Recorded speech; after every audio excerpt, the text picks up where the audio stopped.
చూస్తే వాళ్ళ కుటుంబ నేపథ్యం ఏంటి, వాళ్ళ కుటుంబం ఏ విధంగా పులివెందుల్లో కానీ కడపలో కానీ ఈ రాష్ట్రంలో కానీ ఏ విధంగా దమనకాండ చేశారో ఒక్కసారి ఫ్రెష్గా మనం చెప్పుకోవడానికి ఒక అవకాశం వచ్చిందని చెప్పి తెలియజేస్తున్నాను. రాజారెడ్డిని చంపేశారు, చంపిన వాళ్ళని నేనేమీ చేయలేదు, ఇదే బెస్ట్ ఎగ్జాంపుల్, నేను మంచివాడినని చెప్పానని మాట్లాడాడు. వెంటనే బాధితుడు పార్థసారథి రెడ్డి ఒక సమావేశం పెట్టాడు. జగన్మోహన్ రెడ్డి గారు ఆ రోజు మీ తాత మీ తండ్రి గారు మీ తాత హత్యలో ఉన్నటువంటి వాళ్ళని ఎవరిని మిగల్చలేదు, అందరినీ వేసేశారు, ఆస్తులు ధ్వంసం చేశారు, బుల్డోజర్లు పెట్టి ఇళ్ళన్నీ కూడా కూల్చేశారు. మిగిలింది ఒక పార్థసారథి రెడ్డి, అది కూడా కర్ర పెట్టుకొని ఊత పెట్టుకొని నడుస్తున్నాడు. అది తెలిసి మాట్లాడావా తెలియక మాట్లాడావా నాకు అర్థం కాదు. మొత్తం ఆ రోజు జరిగిన పరిణామాల్లో ఇన్వాల్వ్ అయిన ప్రతి ఒక్కరిని ఆ రోజు నువ్వు హతమార్చిన విషయం ఈ సందర్భంగా గుర్తు చేస్తున్నాను.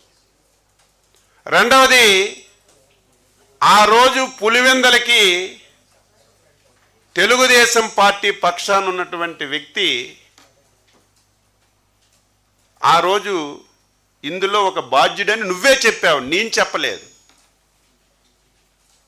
ఆ బాధ్యుడు ఈరోజు నీ పార్టీలో ప్రముఖంగా ప్రధాన కార్యదర్శిగా బాధ్యతలు నిర్వహించి నీ పక్కనే ఉన్న విషయాన్ని కూడా నువ్వు గుర్తు పెట్టుకోకుండా ఈ విధంగా చంద్రబాబు నాయుడు అనే కారణం అని చెప్పి మాట్లాడడం చాలా దారుణం అని చెప్పి తెలియజేస్తున్నాను.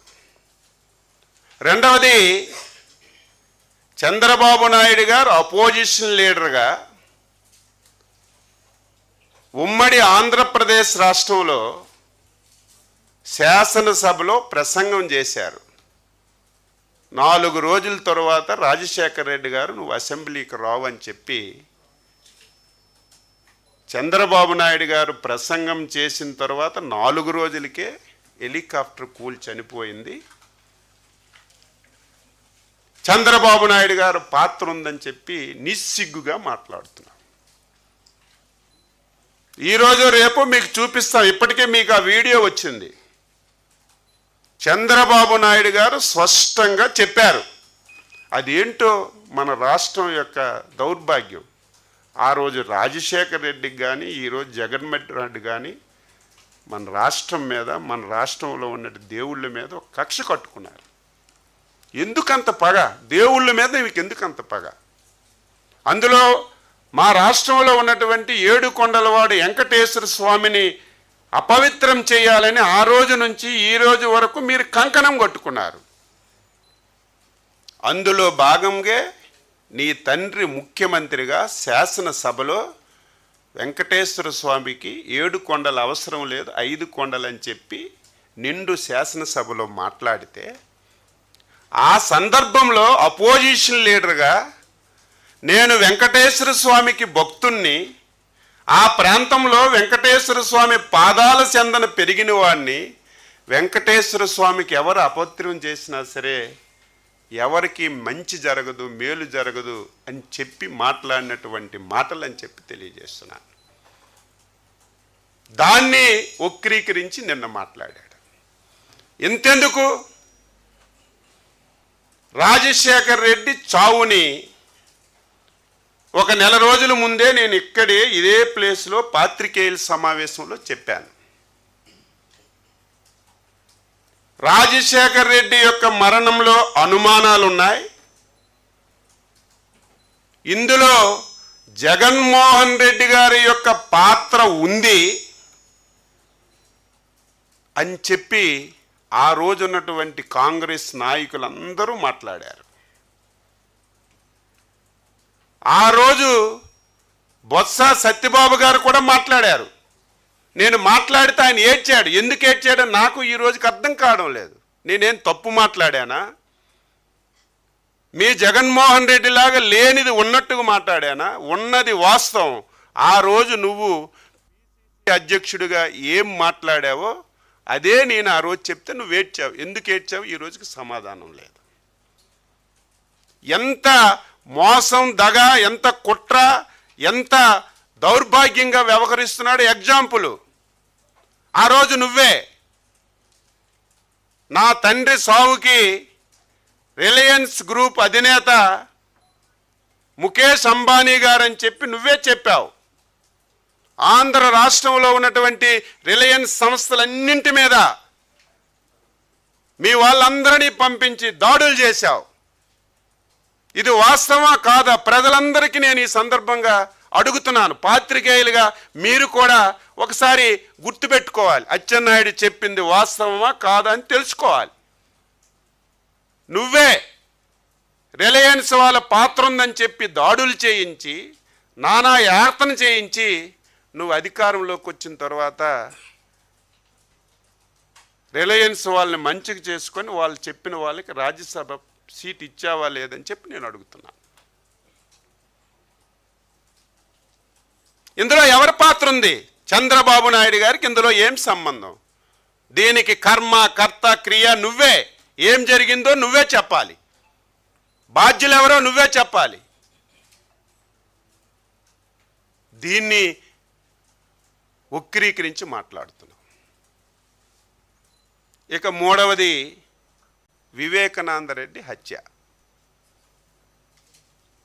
జగమరిగిన సత్యం. చిన్న పిల్లవాడు గాఢ నిద్రలో ఉండి ఒక్కసారి లేపి వివేకానంద రెడ్డి ఎలాగ చనిపోయాడంటే జగన్మోహన్ రెడ్డి ప్రమేయంతో గొడ్డలతో నరికి నరికి క్రూరంగా చంపారని ప్రతి ఒక్కరూ చెప్తారు. అంతెందుకు? ఇది నేను చెప్పవలసిన అవసరం లేదు. మాకు నువ్వు ఆన్సర్ చేయవలసిన అవసరమే లేదు. సాక్షాత్తు నీ బాబాయి కూతురు 7-10 సంవత్సరాల నుంచి వాళ్ళ తండ్రి ఆత్మకు శాంతి కలగాలని, మా తండ్రి హత్యలో జగన్మోహన్ రెడ్డి ప్రమేయం ఉంది ఉంది ఉంది అని కాలికి బలపం కట్టుకొని ఊరు వాడ దేశం మొత్తం తిరిగి చెప్తుంటే ఆవిడ అడిగినటువంటి ప్రశ్నలకు నువ్వు సమాధానం చెప్పు. మాకు చెప్పవలసిన అవసరం లేదు.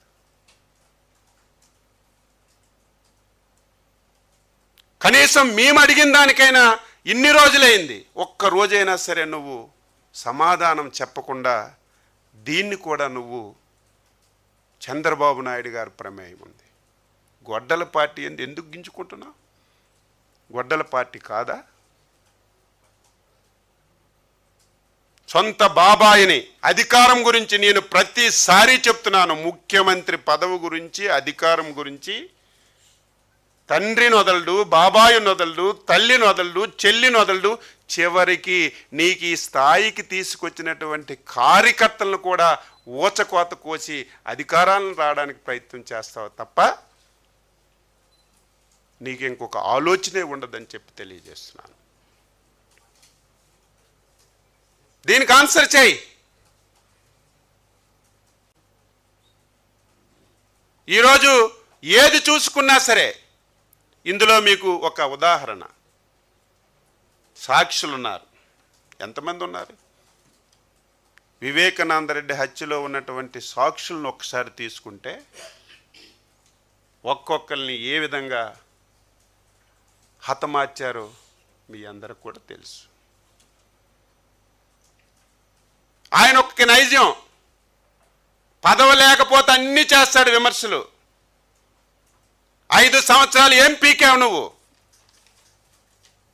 అపోజిషన్లో ఉన్నప్పుడు నీ తండ్రి హత్య మీద మాట్లాడావు, నీ బాబాయ్ హత్య మీద మాట్లాడావు. నాకు విశాఖపట్నం ఎయిర్పోర్ట్లో కోడి కత్తితో పొడిచారు, చంపడానికి ప్రయత్నం చేశారని సింపతి చేశావు. గులకరాయితో కొట్టించుకున్నావు. ఒక్క రోజైనా సరే నువ్వు ఈ విషయాల మీద మాట్లాడి ఏవైనా సరే చర్యలు తీసుకున్నావని అడుగుతున్నాను.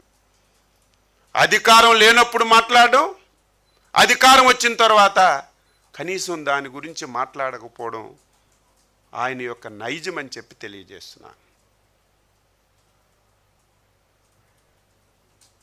ఇష్టానుసారంగా మాట్లాడుతున్నాడు. వంగవీటి రంగా గారిని చంపిన దాంట్లో చంద్రబాబు నాయుడు ఉన్నాడని నేను అడుగుతున్నాను. ఆన్సర్ చేయి. ప్రథమ ముద్దాయి కొడుకు, ప్రథమ ముద్దాయి చనిపోయాడు, కొడుకు ఎక్కడున్నాడు? ఏ పార్టీలో ఉన్నాడు? ప్రతిరోజు నువ్వు వారంకి ఒకసారి బెంగళూరు వెళ్ళి వస్తున్నప్పుడు నీకు దిగబెట్టడానికి, ఆహ్వానించడానికి ఎవరు ప్రధానంగా వస్తున్నారు? ఆన్సర్. అంటే ఏది పడితే అది మాట్లాడతామంటే ప్రజలు విశ్వసిస్తారా, నమ్ముతారని చెప్పి నేను అడుగుతున్నాను.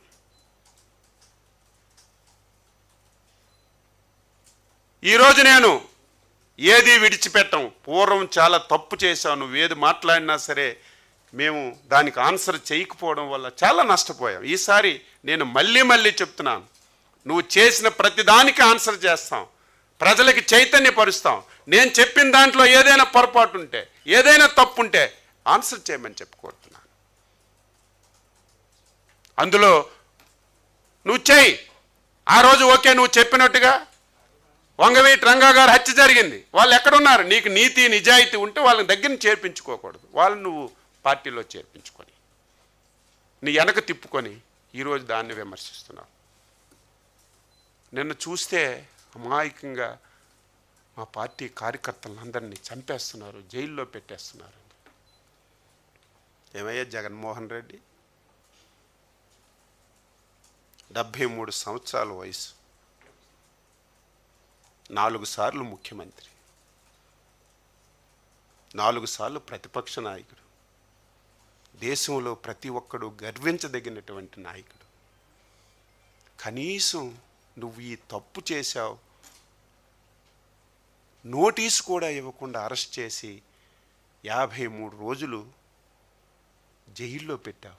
ఆన్సర్. అంతెందుకు, నేనేం తప్పు చేశాను? తెలుగుదేశం పార్టీకి, చంద్రబాబు నాయుడికి నమ్మి బలంగా నువ్వు చేసిన తప్పులు ఎండగట్టడమే నేను చేసిన తప్ప. ఆ రోజు సర్జరీ చేసుకుంటే 700-800 కిలోమీటర్లు నన్ను నరకయాతన చూసి 83 రోజులు జైల్లో పెట్టావు.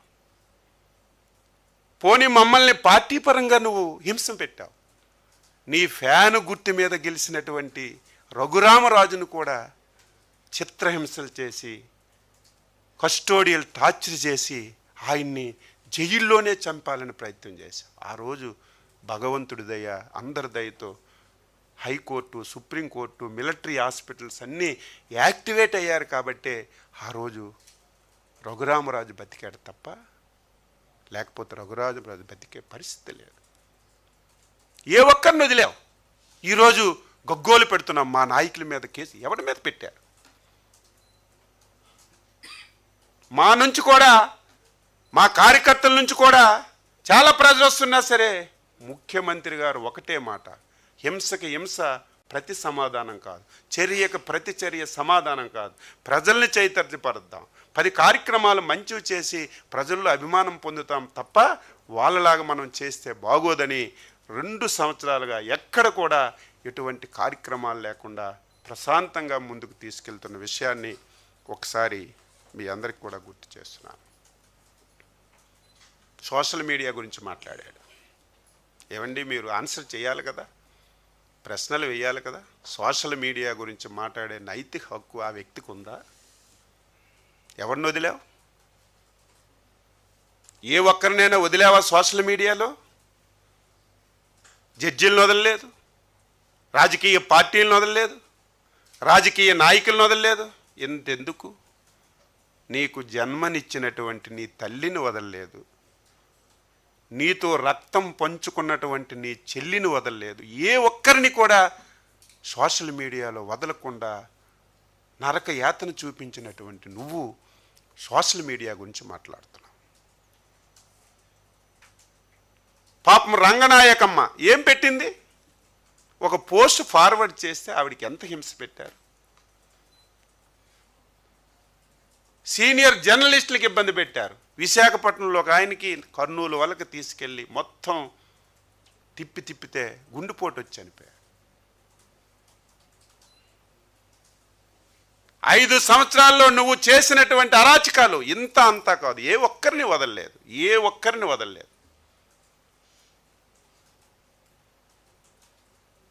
డాక్టర్ గారు నిన్నటికే 5 సంవత్సరాలు అయింది. సుధాకర్ డాక్టర్ ఏమడిగాడు? మాస్క్ అడిగితే చంపేశారు. పిచ్చోడు పెట్టి రోడ్డు మీద మొత్తం చంపి, సభ్య సమాజం అసహించుకునే విధంగా ఒక డాక్టర్ని నడి రోడ్డు మీద చంపేశారు. మా రేపల్లి కాన్స్టిట్యున్సీలో గౌడు, బలహీన వర్గాలకు చెందిన వ్యక్తి అమర్నాథ్ గౌడ్ ఏం చేశాడు? మా అక్కకి అల్లర పెడుతున్నారని అడిగితే పెట్రోల్ పోసి నోట్లో గుడ్డలు పెట్టి, ఇంత క్రూరత్వం ఎక్కడైనా సరే ఉందా? మానవ సమాజంలో ఎక్కడైనా సరే ఇటువంటి క్రూరత్వాలు ఉన్నాయా? నీ హయాంలో, నీ నాయకత్వంలో నోట్లో గుడ్డ పెట్టి పెట్రోల్ పోసి అమర్నాథ్ గౌడ్ని చంపేశారు.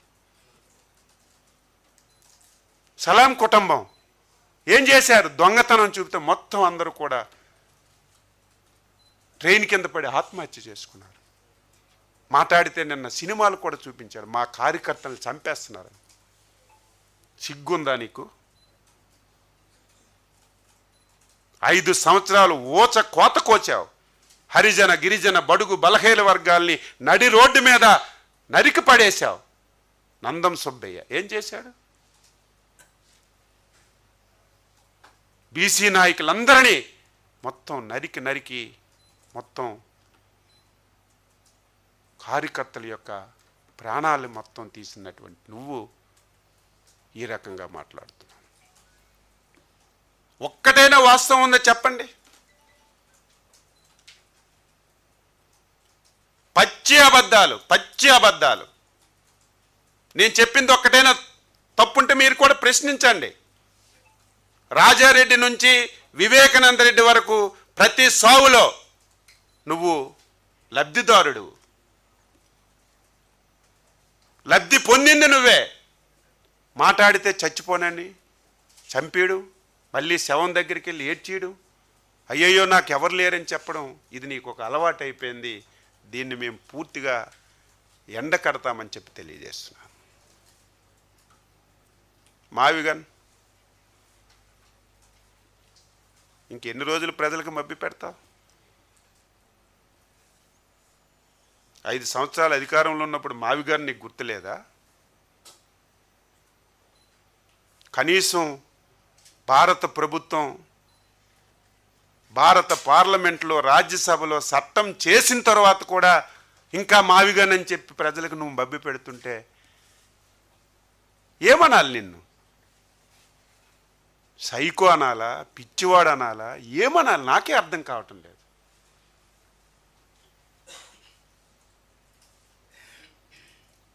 ఎవడైనా మళ్ళీ మార్చగలడా? ఎవడి వల్లైనా సాధ్యమవుతుందా? అన్ని ప్రయత్నాలు చేశాడు. ఈ రాష్ట్రానికి పరిశ్రమలు రాకుండా చేయాలని ప్రయత్నం చేశాడు.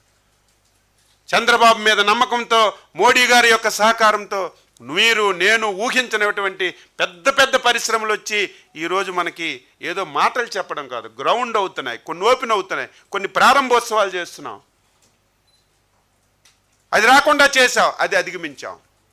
మెడికల్ కాలేజీలు కొబ్బరికాయ కొట్ట ఒక పైస ఇవ్వలేదు. అవన్నీ మేము ప్రైవేటైజ్ చేసి అని చెప్పి నువ్వు మాయ మాటలు చెప్తున్నావు. మేము ప్రైవేటైజ్ చేయడం లేదు, ప్రభుత్వమే అది వాళ్ళకిచ్చి కట్టి మెయింటైన్ చేయడానికి మేము ప్రయత్నం చేస్తుంటే అది రాకుండా చేయాలని అడ్డు పెడుతున్నాం. ఈరోజు అమరావతి మీద విషం కమ్ముతున్నాం. మాట్లాడితే అవినీతి, స్క్వేర్ ఫీట్ అంటావు. వైజాగ్లో కట్టింది స్క్వేర్ ఫీట్ చెప్పు. నీ ఎలయంక బంగ్లాకి ఎంత స్క్వేర్ ఫీట్కి ఎంత డబ్బు అయింది? నీ లోటస్ పాండ్కి ఎంత అయింది? గ్రామీణ ప్రాంతాల్లో వేసిన మామూలు రోడ్డుకి, నేషనల్ హైవే వేసినటువంటి రోడ్డుకి, అమరావతిలో వేసిన 6 లైన్ రోడ్స్కి పక్కన ఉన్నటువంటి ఫెసిలిటీస్ అన్నీ పెడుతుంటే దానికి దీనికి కట్టి ప్రజలకు నువ్వు మభ్య పెట్టాలంటే ఎక్కడ సాధ్యం? ఐకానిక్ భవనాలు, పేరే ఐకానిక్ భవనాలు. మామూలు భవనాల రేటు, ఐకానిక్ భవనాల రేటు ఒకేలాగా ఉండాలంటే ఎక్కడుంటుంది? నువ్వు కట్టిన ప్యాలెస్ లాగా పేదవాడు కట్టుకున్న ప్యాలెస్కి రేటు ఒకేలాగా ఉంటుందా? చెప్పండి. నువ్వు కట్టిన ప్యాలెస్కి పేదవాడు కట్టిన ఇల్లుకి ఒకేలాగా రేటు ఉంటుందంటే దానికి అర్థమే ఉంది. గ్రామీణ ప్రాంతాలు వేసిన రోడ్డుకి, నేషనల్ హైవే రోడ్డుకి, 4 lanes రోడ్డుకి, 6 lanes రోడ్డుకి పక్కన అన్ని ఫెసిలిటీస్, గ్యాస్ పైప్ లైన్స్ అన్నీ వేసినటువంటి రోడ్స్కి ఒకేలా కట్టి ప్రజల్లో అయోమయాన్ని క్రియేట్ చేస్తున్నాం. దాన్ని కూడా వదలం, అన్నీ చెప్తాం. ఇందులో ఎవరికి స్వార్థం లేదు. ఆంధ్ర రాష్ట్రానికి ఒక మంచి రాజధాని ఉండాలి. నేను మళ్ళీ మళ్ళీ చెప్తున్నాను, ఇది సెల్ఫ్ ఫైనాన్స్ ప్రాజెక్ట్. ఛాలెంజ్ చేసి అడుగుతున్నాను. ఒక్క అమరావతే కాదు, ఈ ఆంధ్ర రాష్ట్రంలో ఏ జిల్లాని మీరు తీసుకోండి, శరవేగంతో అభివృద్ధి జరుగుతుంది. అన్ని ప్రాంతాలని సమానం దృష్టి పెట్టుకొని రేపు భవిష్యత్తులో ఎటువంటి ఇబ్బందులు లేకుండా ఎవడు ఏది అడిగినా సరే అన్ని ప్రాంతాలకి సమానంగా అభివృద్ధి. అటు ఉత్తరాంధ్ర, నేను కూడా ఇన్ని సంవత్సరాల నుంచి రాజకీయాల్లో ఉన్నాను. నా జీవితంలో ఇంత డెవలప్మెంట్ ఎప్పుడు చూడలేదు, ఇన్ని పరిశ్రమలు ఎప్పుడు చూడలేదు. లక్షలాది కోట్ల రూపాయలతో పోటీలు పడి, మొన్నే గూగుల్ వస్తే గూగుల్కి పోటీగా రిలయన్స్ వచ్చింది. వాళ్ళకంటే ముందు మేము పెడతాం, విజయనగరంలో ప్లేస్ ఇవ్వండి అని అడిగితే వధిస్తున్నాం. విశాఖపట్నం స్టీల్ ప్లాంట్ ఏది చూసుకొని, ఆర్సెనల్ మెటల్ స్టీల్ ప్లాంట్ కానీ ఏది మీరు తీసుకున్నా సరే ఉత్తరాంధ్ర బ్రహ్మాండంగా ప్రాజెక్టులన్నీ పూర్తి. ఇవన్నీ చూసి ఓర్వలేక నువ్వు వ్యక్తిగతంగా చంద్రబాబు నాయుడు గురించి మాట్లాడుతున్నావు. తప్పేముంది? గొడ్డల పార్టీ. నువ్వు ఒక్కడివే కాదు, కింద వాళ్ళు కూడా అదే పని చేస్తున్నారు. కాబట్టి మీ పార్టీ గొడ్డల పార్టీ.